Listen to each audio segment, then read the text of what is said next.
Bom dia a todos, mais uma vez. Sejam todos bem-vindos. Estamos aqui para o segundo dia do terceiro workshop sobre consideração dos benefícios ambientais no setor elétrico. Está na hora de um mercado de carbono.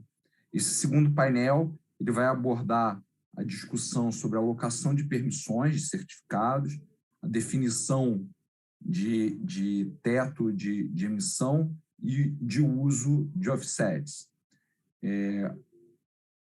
A ideia é ter mais uma, como ontem, uma abordagem com a experiência internacional para nos ajudar a definir as diretrizes no Brasil.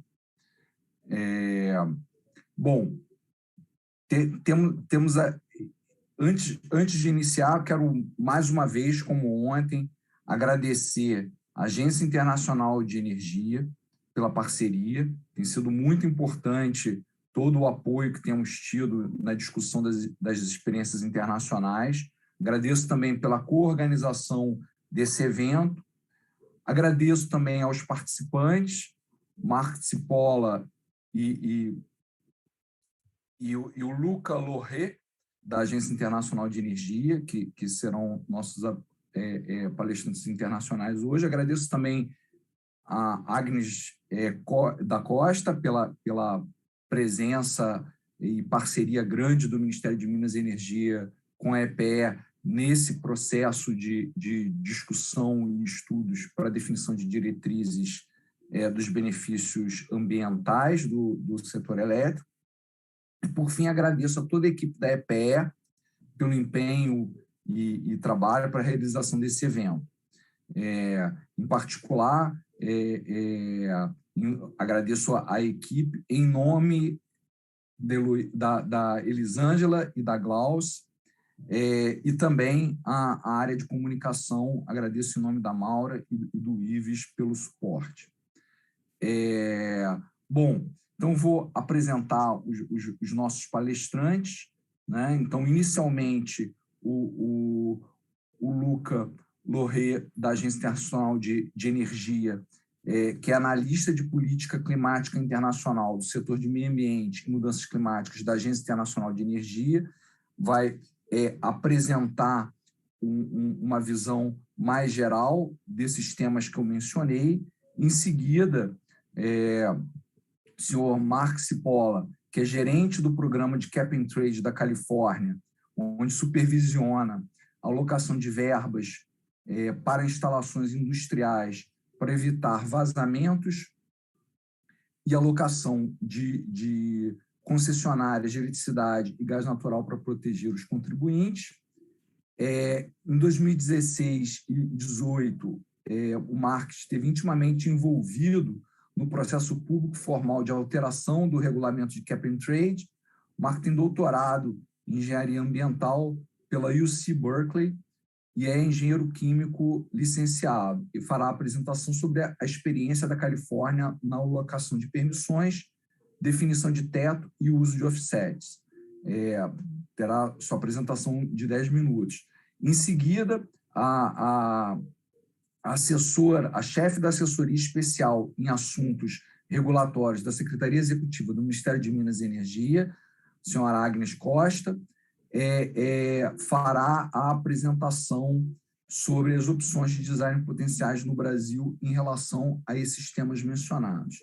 Bom, muito obrigado a todos. Com isso, eu convido o senhor Luca Lorre, da Agência Internacional de Energia, para fazer a sua apresentação. Muito obrigado.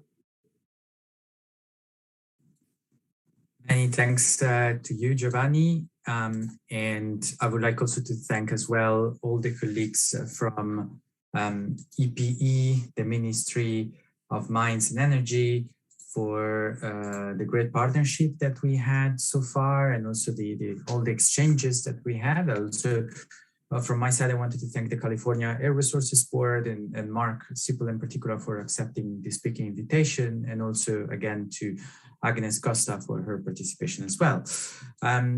this exchange was made possible with the support of the Clean Energy Transition Program of the IEA, and in particular from the government, with the support of the government of the UK. And as Giovanni was mentioning before, I'm gonna try to provide in around 5 to 6 minutes an overview presentation touching on 3 main topics related to the design of an ETS. The first one is going to be how to set a cap on emissions, then how to allocate the emission allowances, and finally, the possible use of offsets. So an ETS cap is the maximum amount of total emissions that are generated and that are covered within the sectors that are covered by the ETS over a defined time period. This picture shows the emissions of a jurisdictions in the absence of an ETS. And when the government introduces the emission caps, you can see that emissions are limited, and this can vary over time. An ETS can work on the principles of what we call the cap and trade. So the government sets a limit, which is the cap, on the total emissions. This cap is set in advance and can decline over time, as we see here. An ETS can provide certainty on the quantity of the emissions that are reduced, but not on the carbon price that by definition then is exchanged, and the pricing varies with the trade. An ETS is also a way of imposing a cap or a limit on emission without regulating these emissions. And this can provide flexibility to meet the requirements through trading. And this is why certain sectors, for instance, industry generally is supportive of this type of instruments compared to other alternative policy options. And an emission cap can also provide a long-term signal and a trajectory for investments in the sectors that are covered by the ETS. And there are different types of caps that we've seen in international experience to date. First, there is an absolute cap where you set a cap in terms of tons of CO2 emissions. And then there is an intensity-based cap, whereas the tons of CO2 emissions are per unit of output or input, so they vary according to the economic activity as well. And then the cap ambition can also change depending on how tight you set the limits on the emission. So the tighter the cap, this can influence also the market dynamics. So the tighter the caps, the fewer allowances are going to be in the market. And this means that there's going to be a greater allowance scarcity in the market. And so accordingly, the price of carbon in the market is going to be higher. In order to set a cap, one needs to take into account that it is required to have robust data. As we've seen yesterday, also yesterday in the session of yesterday, we need to have a lot of historic data, especially, but also we need to be able to estimate future emissions and also to have a good understanding of what are the possible reduction potential in the sectors that are covered by the ETS. And once we've set a cap, the government then knows how many allowances are in the market. And there are basically two ways that we've seen in international experience so far, through which we can allocate emissions allowances. So one is free allocation, and the other is auctioning. Free allocation consists of allocating for free allowances to certain sectors or to certain entities that are covered by the ETS. And auctioning instead is putting to bid, forbidding the allowances against a payment. And each of these have pros and cons. Free allocation generally is used in a pilot scheme at the beginning to test a little bit the market, because it allows to address competitiveness concerns and also minimizes carbon leakages. This is generally what we've seen in international experiences used in the industry sectors, for instance. And it's also more politically acceptable because of these dynamics. Whereas auctioning has the advantage that it can generate additional revenues for the government that can then be reused with different purposes. And it also creates a stronger incentive for reducing emissions, and is more transparent and effective approach in the long run. And this is why in a publication that we published last year, we have argued that what we've seen in international experience is that generally ETS starts with having more free allocation at the beginning through the pilot scheme, and then they gradually phase out towards a more actioning approach through time.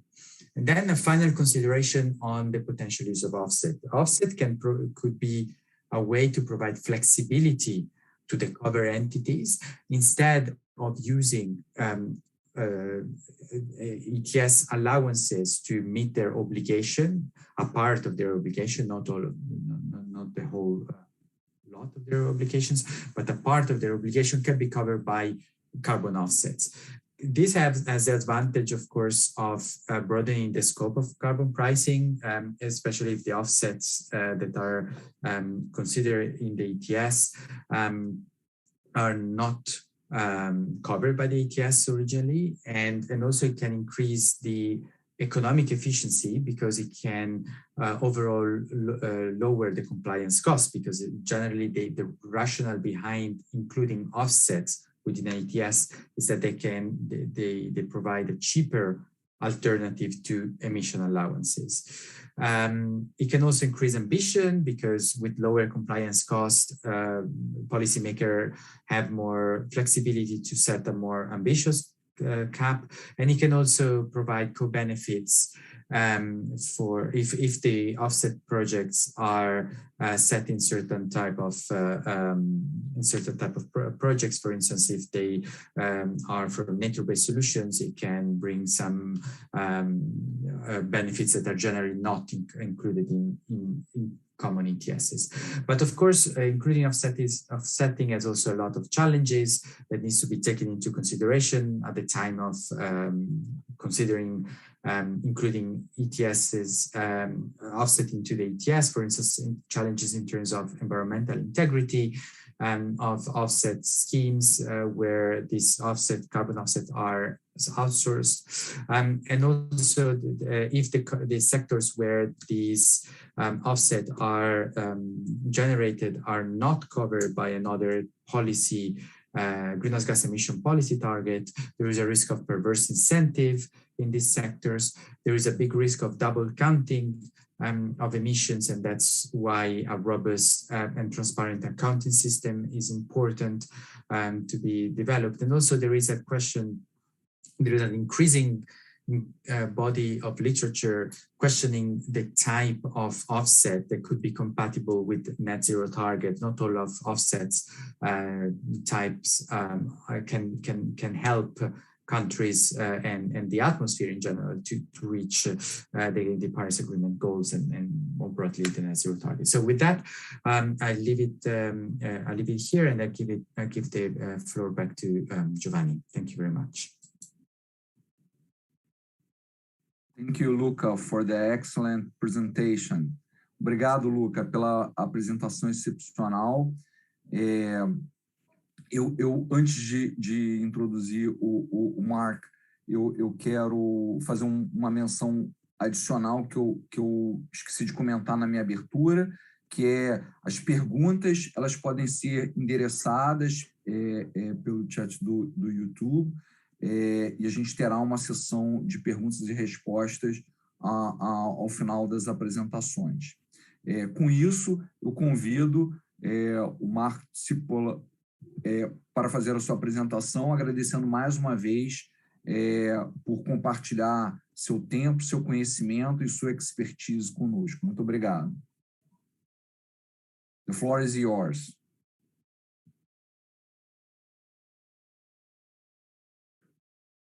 Okay, thanks so much. Am I coming through okay? Wonderful. Perfect. Thank you and good morning. The sun is coming up in California. Thanks to the International Energy Agency and the Brazilian Ministries for inviting me to speak. It's really great to be with you all this morning.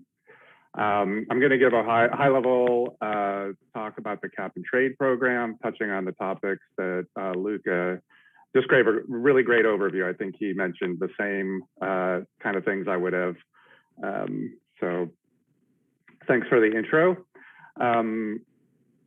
I will start with an overview of California's emissions and emission reduction targets. The graph on the left shows annual emissions since 2000 and targets for 2020, 2030, and 2050. California's 2020 target is equal to 1990 emissions. That's 431 million metric tons. The 2030 target is 40% below that level. We also have a goal of 80% below 1990 levels by 2050. That's shown by the yellow line. And not shown is our more recent goal to reach carbon neutrality statewide by 2045. To meet these targets, California uses a comprehensive strategy, which includes an economy-wide cap and trade program, and also a suite of complementary measures focused on specific sectors like transport and electricity. On the right is a snapshot of California's 2018 emissions. The total is 425 million metric tons, already below the 2020 target. You can see the breakdown. Transport is the largest source, followed by industry and the electricity sector. The cap and trade program covers about 80% of these statewide emissions, including most emissions from these sectors, except for agriculture and forestry.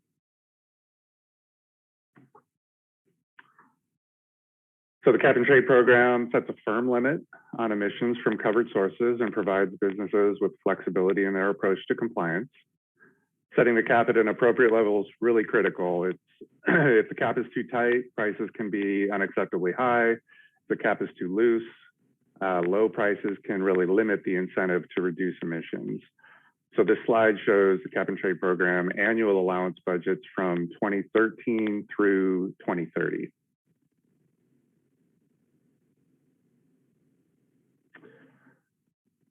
During the initial design over a decade ago, caps were established for 2013 through 2020. California established a mandatory emissions reporting and verification program prior to establishing the cap and trade program.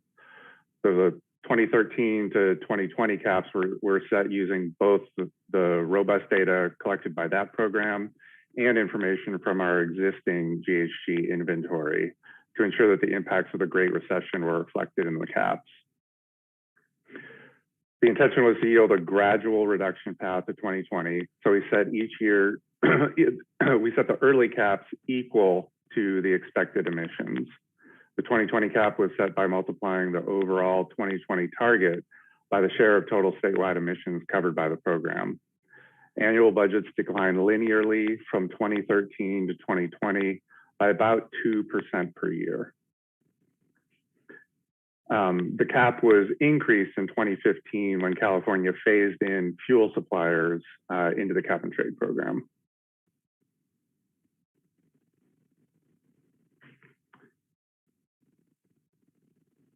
And then in setting the 2021 through 2030 caps, we used verified emissions data and extensive modeling that accounted for reductions delivered by companion policies.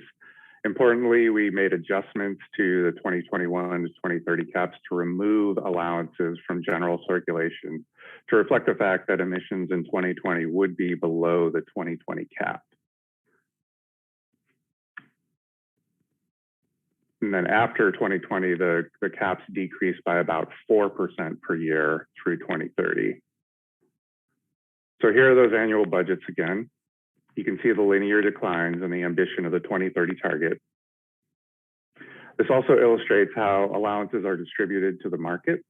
This happens by two primary mechanisms. This is free allocation, the green and the yellow portions, and auctions, that's the light blue at the bottom here. A small percentage of the allowances are placed into a cost containment reserve. That's the dark blue slivers at the top. And then I'll step through allocations and auctions next. So first, free allocation. Whoops. Went a little too. There we go.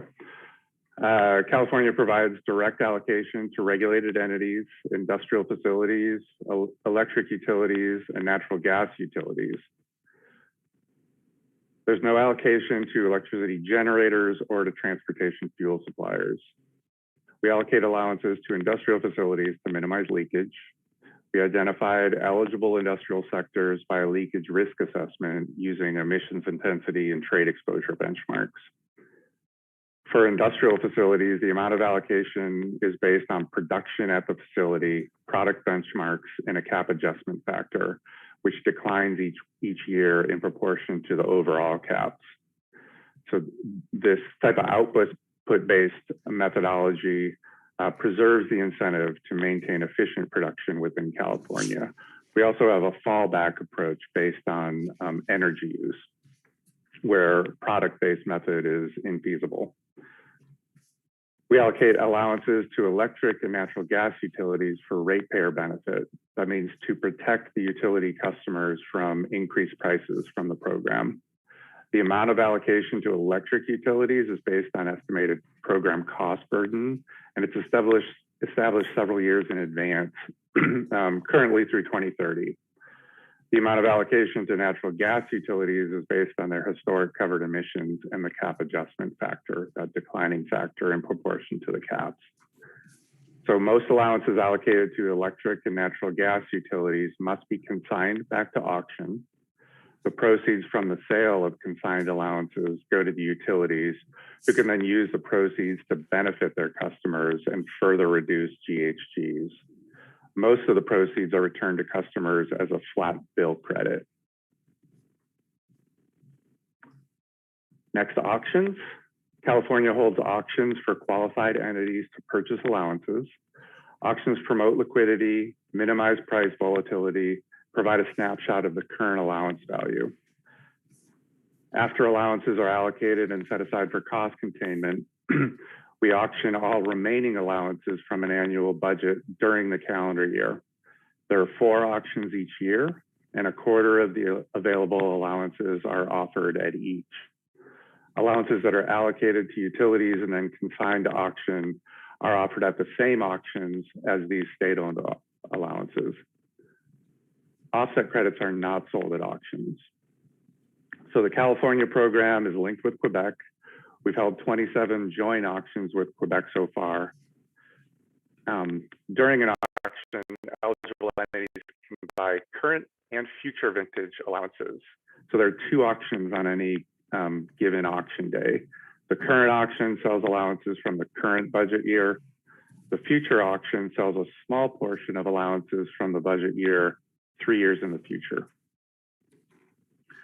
And CARB also has extensive policies on the public release of market data, and we identify and handle market-sensitive information in a uniform and transparent manner to ensure the integrity of the market. We have an auction reserve price, which is the minimum price at which auction bids are accepted. You can think of it as an auction floor price. This maintains a minimum price to support continued investment in emissions reductions. The floor was set at $10 in 2012. It increases at 5% plus inflation each year. In 2021, the auction reserve price is $17.71. There are also strict limits on the number of allowances an entity can purchase and hold to prevent them from exerting undue market power. Corporate associates with separate accounts in the market tracking system must share those purchase limits among themselves. The holding limit applies to every entity, but it's structured so that entities can acquire what they need for compliance purposes. And so far, our auctions have resulted in nearly $15.8 billion for the state, which is reinvested into programs to further reduce GHGs. Importantly, there's a focus on impacted communities. More than 50% of those investments benefit our most impacted communities. Then moving to offset credits, which entities may use to cover a small portion of their compliance obligations. Offsets represent verified emission reductions from sources outside of the cap and trade program. Reductions from offsets must be real, permanent, quantifiable, verifiable, enforceable, and additional. Additional meaning beyond any regulation and beyond what would otherwise occur under a conservative business as usual scenario. Offsets are issued directly by California. They result only from projects that meet rigorous protocols that are approved by our board. There are currently 6 adopted protocols. They're listed to the right here. And these are only applicable within the United States. As of last month, California has issued over 221 million offset credits, with most under the U.S. Forest Protocol. These tend to sell at lower prices than allowances, and it's a way for entities to control their compliance costs in the program. Offset credits are subject to usage limits. Entities may only use offsets to cover a portion of their emissions. 8% of emissions through 2020, 4% for 2021 through 2025, 6% for 2026 through 2030. Starting with 2021 emissions, no more than half of the usage limit may be sourced from projects that do not provide direct environmental benefits within California. These are requirements to reflect a balance between our ongoing recognition of offset credits limiting costs and spurring emission reductions outside the program, and the need to address pollution within our most impacted communities.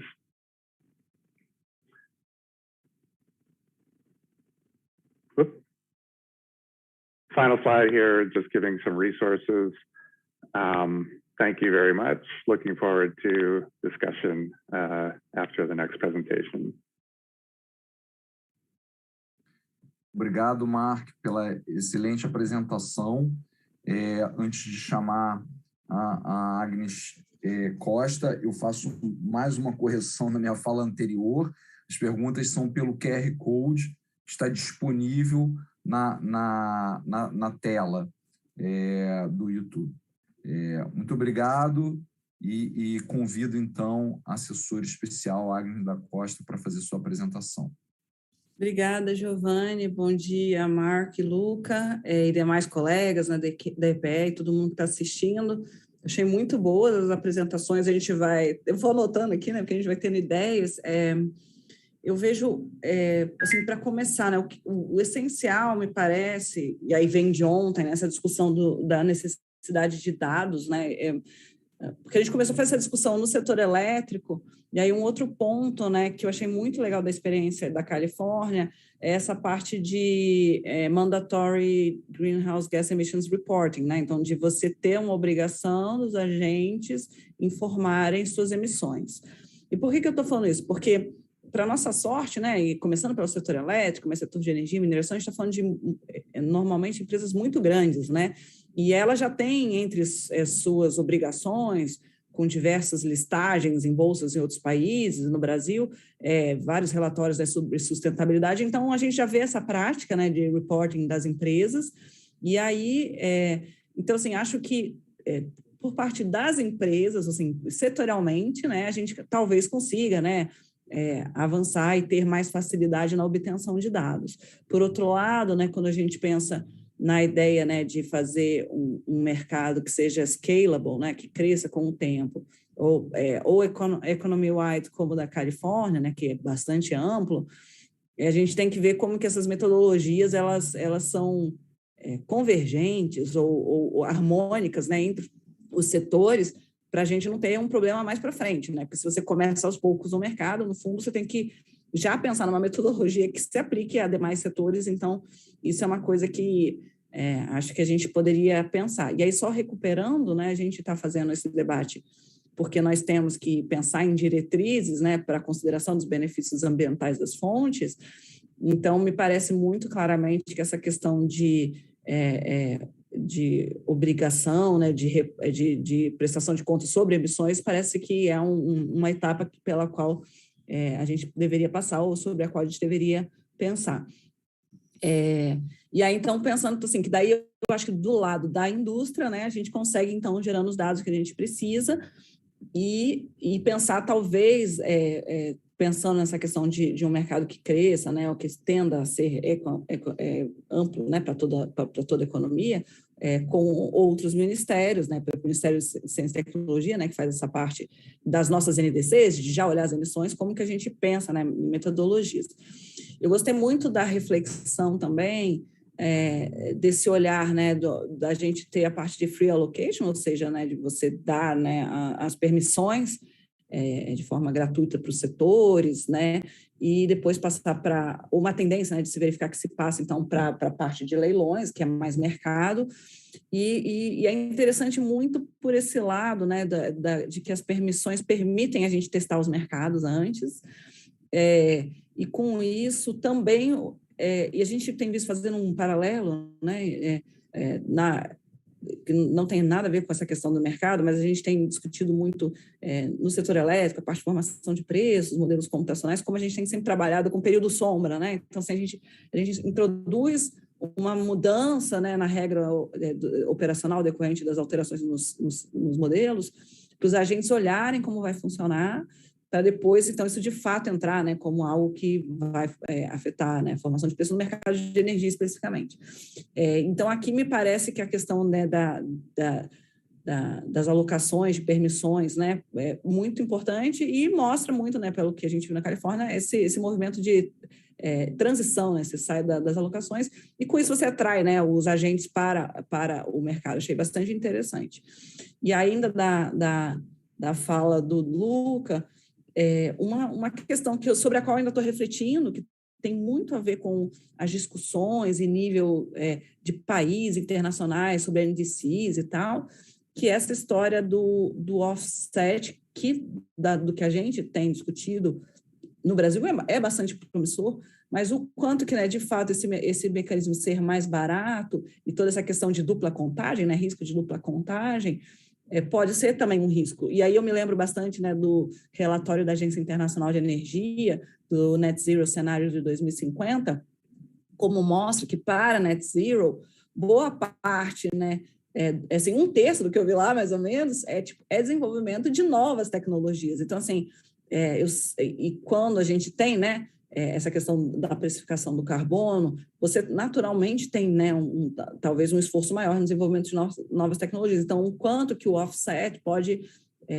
atrasar um pouco esse desenvolvimento tecnológico e o quanto que, eventualmente, quando a gente olha em termos de países, né, essa questão da contagem, e como que se considera isso para a contagem das emissões nos países também, né, o quanto que isso pode ser um problema, né, e eventualmente levar benefícios de reduções de emissões justamente mais baratas de um país para outro. Então, esse tipo de reflexão acho que a gente ainda tem que amadurecer, mas na prática a gente entende como muito legítimo, e da nossa parte, né, Giovanni, enquanto a gente não tem ainda nada estruturado sobre o mercado de carbono, a gente está tentando naturalmente viabilizar isso para as empresas no Brasil, em setores justamente que são mais hard to abate. Então, me parece um instrumento legítimo, mas eu acho que ainda cabe uma reflexão em maior escala, né, o quanto que isso, principalmente nessa parte do quanto que isso atrasa o desenvolvimento tecnológico e o quanto que isso pode prejudicar certos países em detrimento de outros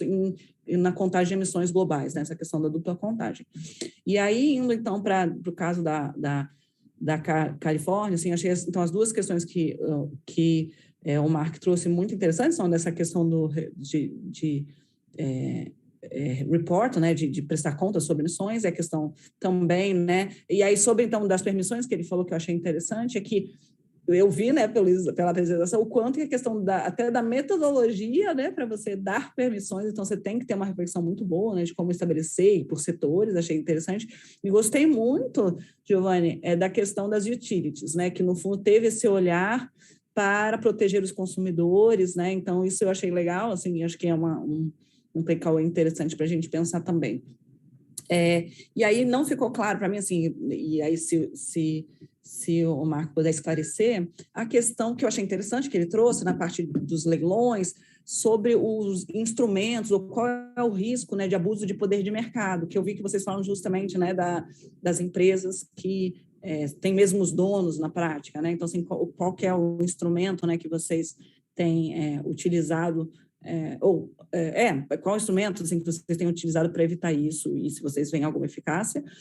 E aí achei bastante interessante isso, né? E a gente vê, por exemplo, na nova discussão na Europa, né, sobre o CBAM e taxação de fronteira, o quanto que parte, né, da receita disso eles entendem que é para manter justamente o instrumento, né? Então a gente vê que tem, né, um custo que é gerado por essa burocracia de manter esses mercados. E então faz sentido, né, que parte dessa arrecadação, com certeza, a gente olha, né, com esse olhar arrecadatório, mas gostei bastante, né, dessa informação de que no caso da Califórnia, parte da destinação desse recurso é para comunidades afetadas. Então eu acho que também é uma coisa que a gente pode se inspirar no Brasil, né, e justamente também buscar fazer esse tipo de mapeamento, onde estão, né, essas comunidades mais afetadas. Então acho que foi isso, assim, acho que tudo que eu vi achei muito interessante, acho que são boas inspirações, e da nossa parte, né, Giovanni, a gente está aqui pensando ainda no âmbito das diretrizes, né, de trazer coisas mais macro, mas eu acho que vocês trouxeram boas inspirações, assim, para as discussões que a gente está fazendo. Bom, obrigado, Agnes, pelos comentários e pela fala relevante e já colocando uma série de questões para o Mark e para o Luca. Então, eu inicio aqui colocando dando espaço para o Luca e para o Mark responderem as questões colocadas pela Agnes. Mark, como a Agnes começou especificamente com algumas dúvidas em relação à Califórnia, peço para você começar.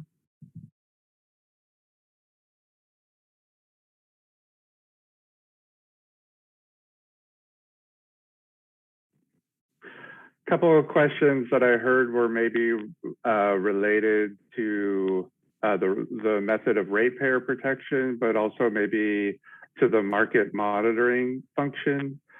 So maybe I'll just try to comment quickly on both of those. So, regarding monitoring behavior in the market, and we do place a very high degree of importance on protecting information and making sure that all market participants have access to the same information at the same time.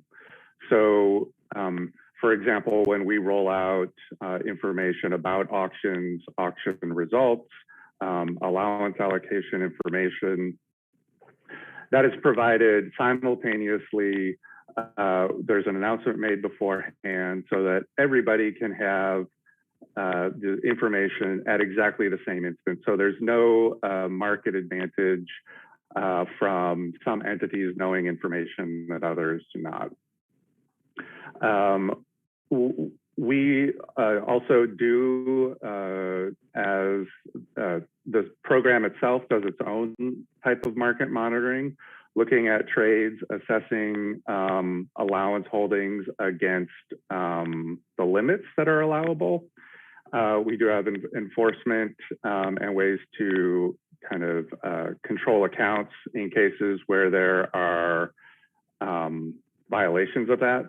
We also contract with an independent market monitor to help provide oversight in the market. We coordinate data with other agencies like our Commodities Future Trade Commission, our Federal Energy Regulatory Commission. So we do work together with not on just our own market, but on the other markets, other carbon markets, electricity markets, to ensure appropriate behaviors across the board. Turning attention to the approach for protecting ratepayers, it's a bit of a hybrid approach that we use with consignment, with allocation, for example, to an electric utility, then consignment to auction, and the utilities using those funds to protect their ratepayers. So it's a distribution mechanism that's a little bit auction and a little bit allocation. But it's the key thing there is that our utility regulator does have oversight on pricing, so that we do ensure that the carbon price, the price associated with greenhouse gas emissions, is embedded in the wholesale costs of fuels like electricity and natural gas. So the end users are seeing an elevated price due to the carbon emissions. But cognizant of the impacts, especially to lower income customers, we do provide a credit. There's a credit provided by the utilities back to each customer. It's a flat credit, so it preserves the incentive to conserve and to employ energy efficiency measures. But that flat credit does help offset,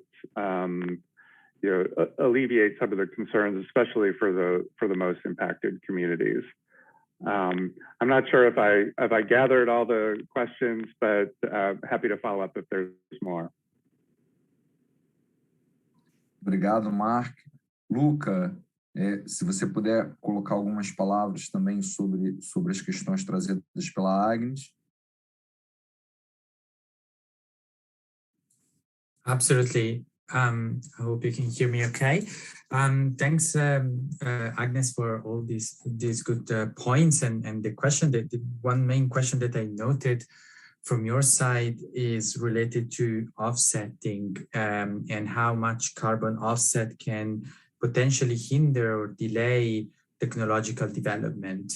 So first of all, I think, yes, you're right in remembering that our net zero by 2050 scenario, the IEA global roadmap to net zero by 2050 argues that at the moment, there is a scarcity of commercially available options for emission reduction technologies, especially in some of what we call hard to abate sectors today. These include, for instance, some part of the energy sector, for instance, heavy industry or aviation and shipping. And in these cases, the technologies that could help to get to full decarbonization in these sectors are already known, but they are at the prototype or demonstration stage. So they are really not ready to be scaled up.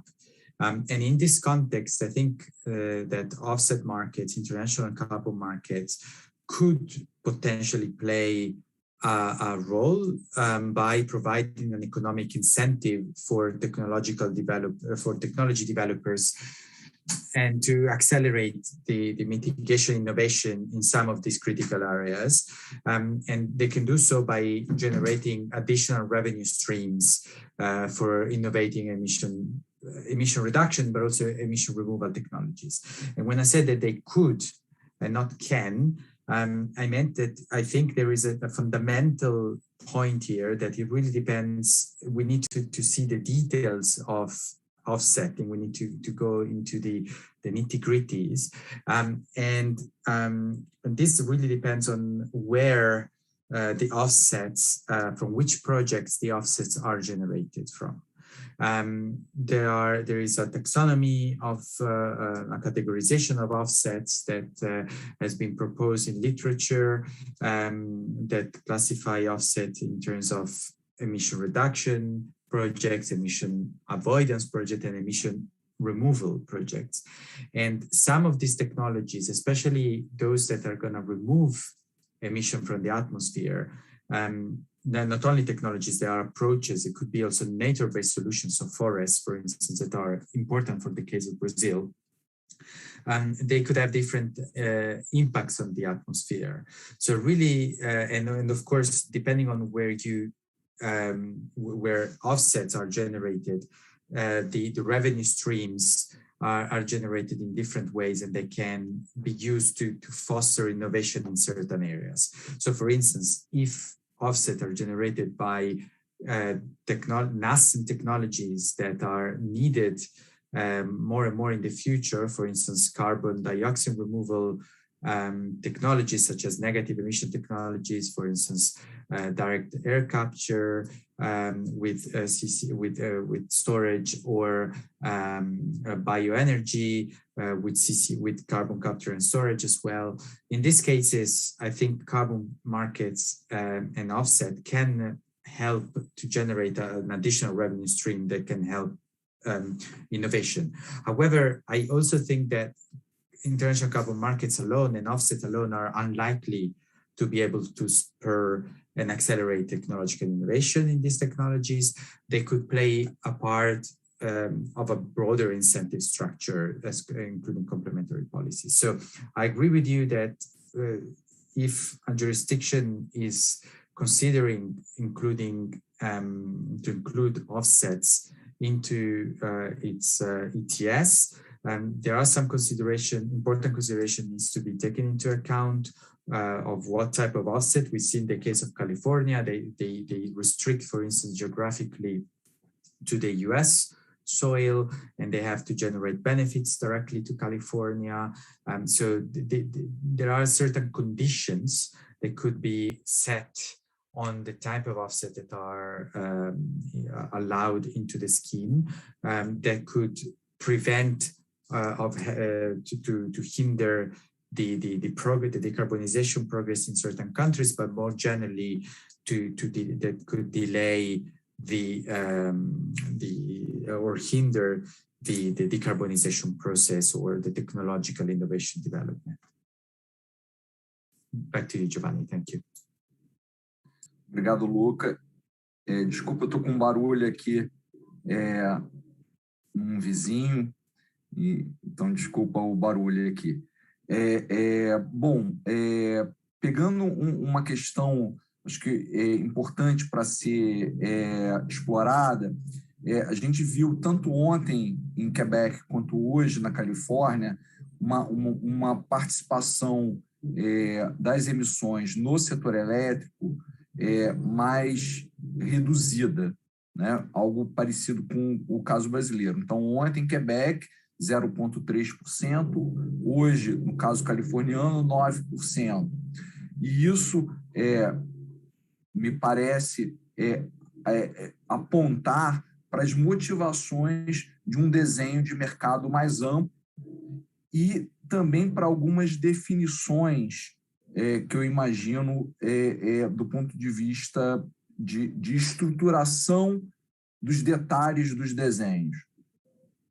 E aí eu queria fazer uma pergunta sobre, tanto para o Mark quanto para o Luca, sobre a percepção da importância do processo ser progressivo e gradual, como foi chamada a atenção, né, nos dois casos, ontem e hoje, tendo uma fase piloto com alocação gratuita de forma a ampliar o engajamento a partir do momento em que os stakeholders vão entendendo de uma forma mais adequada o sistema, vão se habituando, tem uma curva de aprendizagem e que mostra também o potencial de oportunidades de negócios associados a esse desenho de mercado de carbono. E aí eu tenho uma pergunta específica diante desse contexto, tanto para o Mark quanto para o Luca de uma forma mais geral, mas o papel da construção do consenso político, tanto para a definição do teto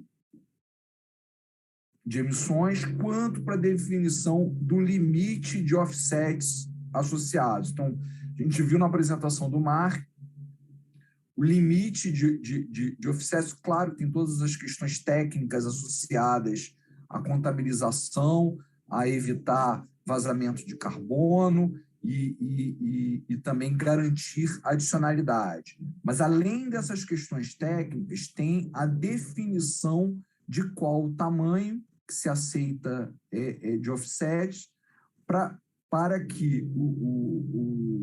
os offsets eles não afetem a sinalização de preço de longo prazo para o desenvolvimento de outras tecnologias, como a gente acabou de discutir. Então, resumindo, a pergunta é sobre como foi construído o consenso político para a definição de teto e de percentual de offsets desenvolvidos, tanto particularmente na Califórnia, quanto de uma forma mais ampla em outras experiências que a Agência Internacional de Energia possa contribuir. Então, essas são as perguntas. Mark, se você quiser começar com a Califórnia, e depois eu passo para o Luca para essa visão mais ampla.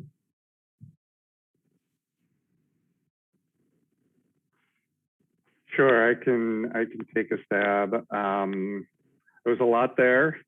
I think, in terms of establishing the caps, I'm not sure if you're specifically getting at defining the sectors that are included or discussing more the data underlying it and arriving at the actual cap values.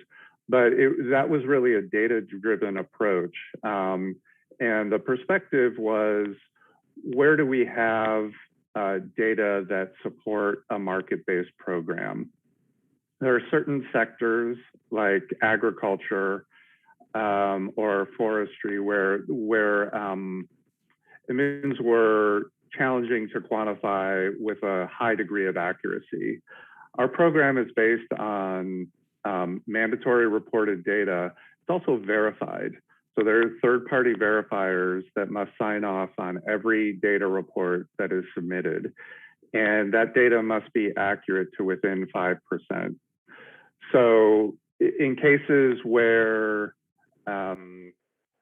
emissions were too challenging to quantify and where a verifier couldn't realistically sign off on accurate to within 5%, those sectors are regulated by different mechanisms other than cap and trade.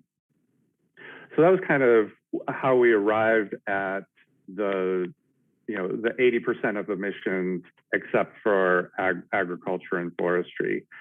And then from that point, it's really a data-driven approach, taking our current inventory, taking that data that's getting annually reported and verified, considering projections for the future and the actions of complementary policies like a renewable electricity standard or a low carbon fuel standard that can also be impacting, those are overlapping with cap and trade to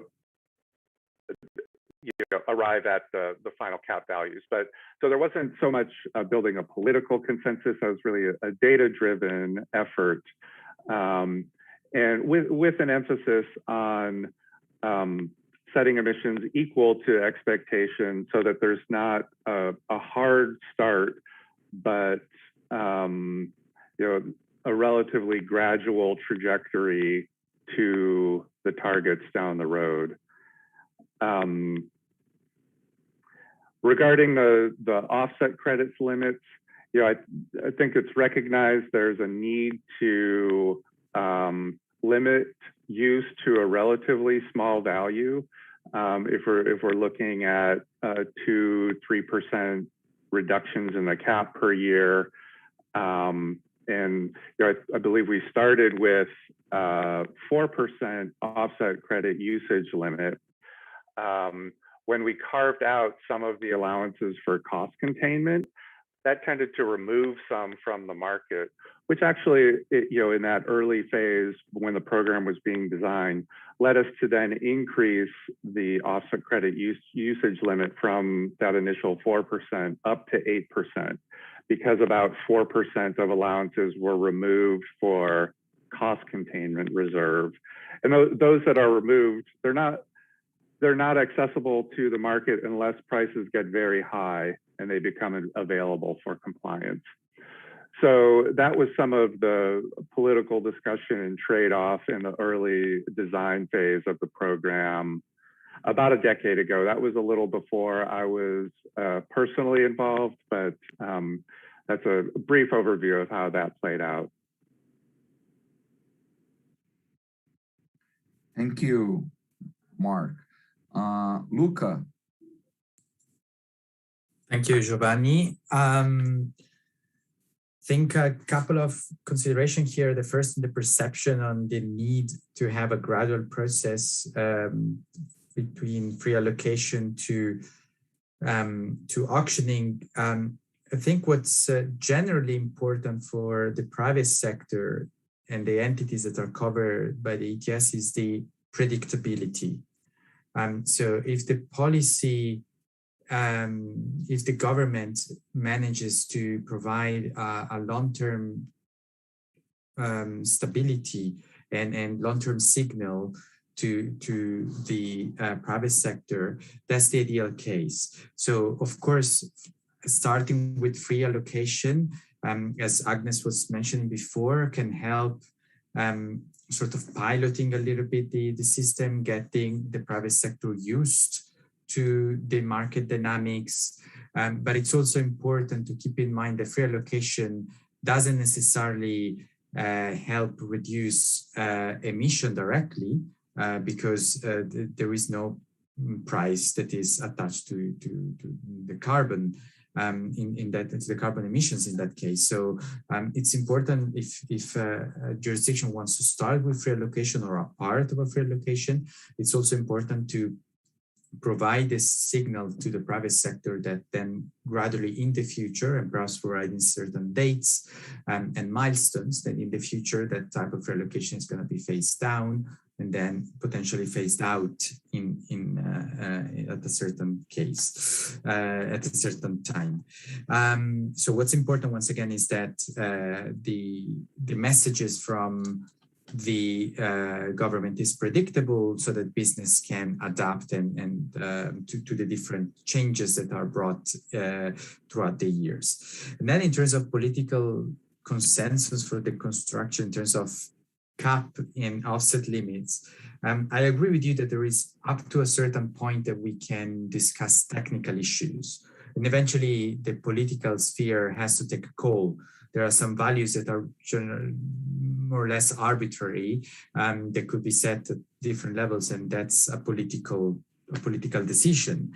However, what I think it's important in these cases is to establish a dialogue with stakeholders and to engage them. And by stakeholders, I of course, it's important to have the entities involved that are going to be covered by the carbon market, but also the civil society, NGOs and academia that work in this field, so that you have a broad perspective, and then base the political decision on the result of these discussions. And of course, what's important, especially in terms of cap setting, what is important is to keep in mind the international engagements and the commitments that are done through international target setting, for instance, NDCs or long-term strategies, or if a country has a long-term net zero target.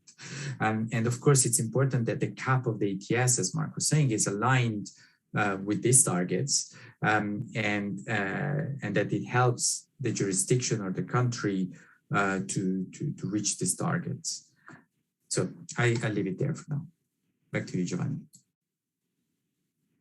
Obrigado, Luca. Thank you so much.